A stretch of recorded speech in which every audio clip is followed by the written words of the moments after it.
Hello అండి అందరికీ ఈరోజు బూడిద గుమ్మడికాయ వడియాలు ఎలా తయారు చేయాలో సింపుల్గా తేలిగ్గా చేసేద్దాము. ఫస్ట్ ఈ గుమ్మడికాయ మీద మొత్తం పౌడర్ లాగా ఉంటుంది కదా తెల్లగా, అది మొత్తం క్లీన్ చేసుకోవాలి. వాటర్తో కడిగితే క్లీన్ అయిపోతుంది. తర్వాత ఆ గుమ్మడికాయని పలకొట్టుకోవాలి. పలకొట్టుకున్న తర్వాత ఒక పావు భాగం వరకు చిన్న ముక్కలుగాను కట్ చేసుకోవాలి. మిగతాది మొత్తం తురుము పెట్టుకోవాలి.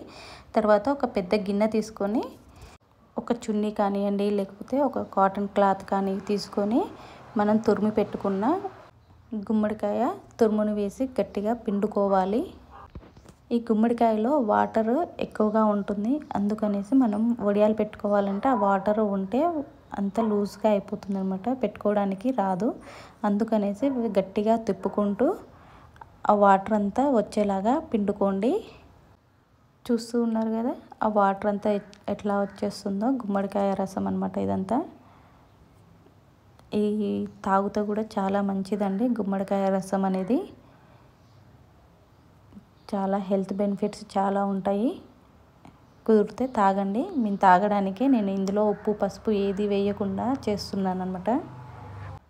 ఆ వాటర్ అంతా తీసిన తర్వాత మళ్ళీ దాని మీద వెయిట్ పెట్టండి. ఏదన్నా ఒకటి వెయిట్ పెట్టాలన్నమాట. ఆ రసం అంతా వచ్చేస్తుంది కిందికి. ఈ వచ్చిన రసాన్ని మేము మాత్రం జ్యూస్లా తాగేస్తాము. చాలా బెనిఫిట్స్ ఉంటాయండి. తర్వాత ఒక గుమ్మడికాయకి ఒక 250 గ్రాముల మినపప్పు సరిపోతుంది. దాన్ని ఒక 4-5 గంటల పాటు నానబెట్టుకున్న తర్వాత దాన్ని మెత్తగా రుబ్బుకోవాలి. వీలైనంత మెత్తగా రుబ్బుకోవాలన్నమాట. దీంట్లో కూడా వాటర్ ఎక్కువగా యాడ్ చేయకుండా మనం వడలకు రుబ్బుకుంటాం కదా, దానికంటే కొంచెం లూజ్గా రుబ్బుకోండి. తర్వాత నేను పక్కన పెట్టేసిన గుమ్మడికాయ ఉంది కదా, తురిమిన గుమ్మడికాయ చూసారు కదా, వాటర్ అంతా లేకుండా మంచిగా డ్రై లాగా అయిపోయింది. వాటర్ అనేది లేకుండా మొత్తము డ్రై అయింది చూడండి. రుబ్బి పెట్టిన మినప్పిండిలోనే కొద్ది కొద్దిగా ఈ గుమ్మడి తురుమును మొత్తం వేసేసుకుందాము. ఇక్కడ ఒకసారి గుమ్మడి తురుమును చూడండి, కొంచెం కూడా వాటర్ లేకుండా మొత్తం డ్రై అయిపోయింది.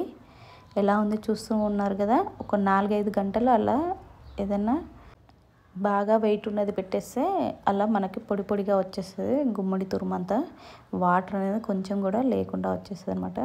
తర్వాత ఇందులోనే ఒక 2 స్పూన్ల జీలకర్ర, 1 స్పూను పసుపు, టేస్ట్కు సరిపడా ఉప్పు కూడా వేసుకొని బాగా కలుపుకోవాలి ఒకసారి. అలాగే ఒక 6-7 పచ్చిమిర్చీలను తీసుకొని వాటిని కూడా కడిగి వీటిని కూడా పేస్ట్ లాగా చేసి వేయండి. అందులోనే ఒక చిన్న అల్లం ముక్క కూడా వేసుకొని రుబ్బుకోవాలి.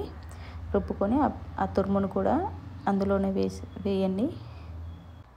తర్వాత 1 కప్పు సగ్గుబియ్యాన్ని తీసుకొని వాటిని కూడా ఒక అర్ధగంట సేపు నానబెట్టి అందులోనే వేసి బాగా పట్టించండి, బాగా కలుపుకోవాలి. ఇక్కడ ఇవన్నీ కలపడానికి కూడా మా హస్బెండ్ కొంచెం హెల్ప్ చేస్తున్నారు. మా హస్బెండే కలుపుతున్నారనమాట. ఒకసారి టేస్ట్ చేసుకొని ఏమైనా తక్కువైతే మళ్ళీ కొంచెం వేసుకొని కలుపుకోండి. ఉప్పు కారం ఏమన్నా సరిపోకపోతే. ఇక్కడ చూస్తున్నారుగా మా హస్బెండ్ ఎలా కలుపుతున్నారో చూడండి. నాకైతే నవ్వు వస్తుంది అలా కలుపుతుంటే. భలే డిఫరెంట్గా కలుపుతున్నారు కదా. చెయ్యక ఏమైనా పని చేస్తే భలే అనిపిస్తుంది కదా. నాకు కూడా సేమ్ ఫీలింగ్ అనమాట. ఇక్కడ చూడండి, నన్ను మాత్రం పెట్టనీయకుండా మా పిల్లలు, మా హస్బెండ్ అందరు కలిసి పెట్టేశారు. వీళ్ళు ముగ్గురు కలిసే పెట్టేశారు ఈ వడియాలన్నీ. కొంచెం మందంగా పెట్టమన్నాను, అలా పెట్టేశారు చూడండి. ఇక ఇష్టం ఉన్నట్టు పెట్టేశారన్నమాట. ఇక్కడ మా పిల్లలు మా హస్బెండ్ కలిసి పెట్టేశారు. ఇక్కడ కొంచెం మందంగా పెట్టుకోవాలి. అంతే అండి, వడియాలు రెడీ. ఇంతే, ఇవి ఎండకు పెట్టేసుకుంటే సరిపోతుంది. ఒక 2-3 రోజుల తర్వాత ఇలా అవుతాయి అన్నమాట. ఇవి ఆయిల్లో వేయించుకొని ఆ గుమ్మడి వడియాలను తింటుంటే ఎంత బాగుంటుందో తెలుసా. పప్పు చారులోకి కానీ పప్పులోకి కానీ చాలా అంటే చాలా టేస్టీగా ఉంటాయి అన్నమాట. మా పిల్లలు మా హస్బెండ్ అందరు కలిసి తినేసామన్నమాట. చాలా బాగున్నాయి, టేస్ట్ కూడా చాలా సూపర్గా వచ్చాయన్నమాట. ఈ గుమ్మడికాయ వడియాలు హెల్త్కి కూడా చాలా మంచిదండో. చాలా అంటే చాలా బెనిఫిట్స్ ఉంటాయి అన్నమాట. అందరూ చేసుకోండి ఈ సమ్మర్లో. Thank you for watching. మీకు కూడా ఇవి నచ్చితే లైక్ చేయండి, షేర్ చేయండి, సబ్స్క్రైబ్ చేసుకోండి మా ఛానల్ ఎవరైనా కొత్తగా చూసేవాళ్ళు. Thank you for watching.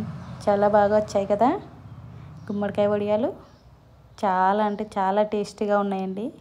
ఇక్కడ ఇంకొక చిన్న విషయం అండి, ఇక్కడ వెయిట్ పెట్టుకోవడానికి నేను ఇందాక ఇక్కడ ఇటుకలు పెట్టాను కదా, రోల్ మాత్రం తిప్పి పెట్టుకోకండి.